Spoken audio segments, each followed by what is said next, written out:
मित्रांनो, संभाजीनगर मधल्या एका कुटुंबाच्या दुर्दैवी मृत्यूने संपूर्ण महाराष्ट्रच हादरला। सुरुवातीला कारण सांगितलं गेलं आयफोनचं थकलेले हप्ते, पण पोलिसांनी आता स्पष्ट सांगितलंय की हे कारण खोटं होतं। आणि याच वेळी समोर आला मृत महिलेचा एक जुना व्हिडिओ, ज्यात तिने कुटुंबातल्या एका व्यक्तीवर गंभीर आरोप केले होते। मग नेमकं या मृत्यू मागे काय दडलंय हो?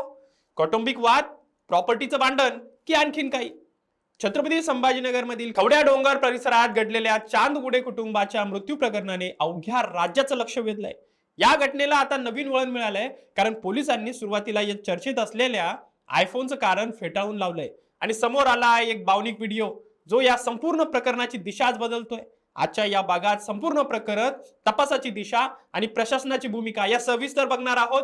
चला समजून घेऊया आजच्या या व्हिडिओमधून की नेमकं चांदगुडे कुटुंबासोबत नेमकं काय घडलं होतं।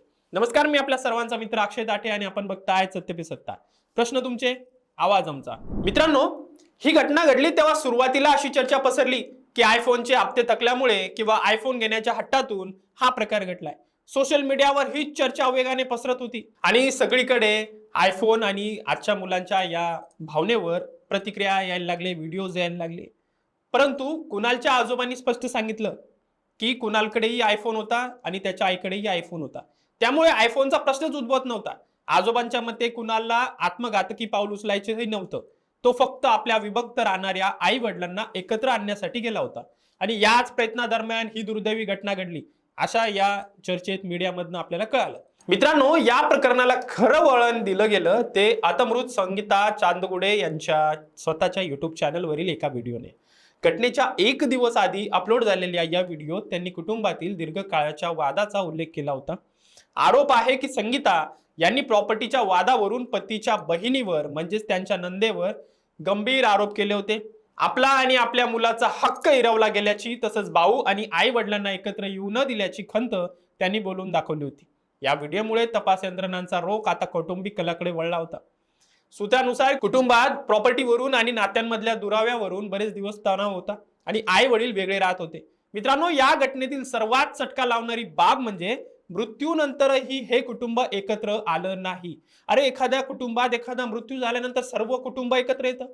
आईचे आणि मुलाचे अंत्यसंस्कार मुकुंदवाडी येथे झाले, तर वडिलांचे अंत्यसंस्कार मूळ गावी वेगळे झाले। म्हणजे आयुष्यभर ज्या दुराव्याने हे कुटुंब पोखरलं गेलं, तो दुरावा शेवटच्या क्षणीही मिटला नाही, हे विदारक वास्तव समोर येत आहे। मित्रांनो, या दुर्दैवी घटनेनंतर पोलीस प्रशासनानेही गंभीर्याने दखल घेतली। पोलीस उपायुक्त रत्नाकर नवले यांच्यासह वरिष्ठ अधिकाऱ्यांनी प्रत्यक्ष घटनास्थळी जाऊन पाहणी केली। या परिसरात यापूर्वी अशा दुर्दैवी घटना घडल्याची नोंद असल्याने भविष्यात अशा घटना रोखण्यासाठी कोणत्या सुरक्षात्मक उपाययोजना करता येतील का, यावर देखील पोलिसांकडून विचार सुरू आहे। यावेळी शिवसेनेचे आमदार प्रदीप जयस्वाल हेही उपस्थित होते, ज्यावरून या प्रकरणाचं राजकीय आणि सामाजिक गांभीर्यही अधोरेखित होते।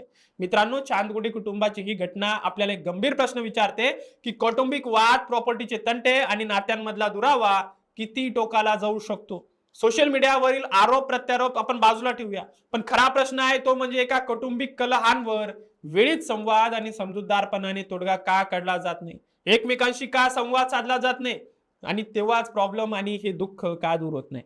जर तुम्ही किंवा तुमच्या ओळखीचं कोणी अशा मानसिक तणावातून जात असेल ना मित्रांनो, तर एकटं जगडू नका, जवळच्या व्यक्तीशी बोला आणि तज्ञांची मदत घ्या। तुम्हाला काय वाटतं या प्रकरणाबद्दल, काय नेमकं सत्य आहे, कमेंटमध्ये नक्की जरूर कळवा। अनुशात सामाजिक विषयावरील सखोल रिपोर्टसाठी आणि माहितीसाठी चॅनलला आता सबस्क्राईब करायला विसरू नका। धन्यवाद। लग्न ठरलंय ना तुझं? आणि हे काय?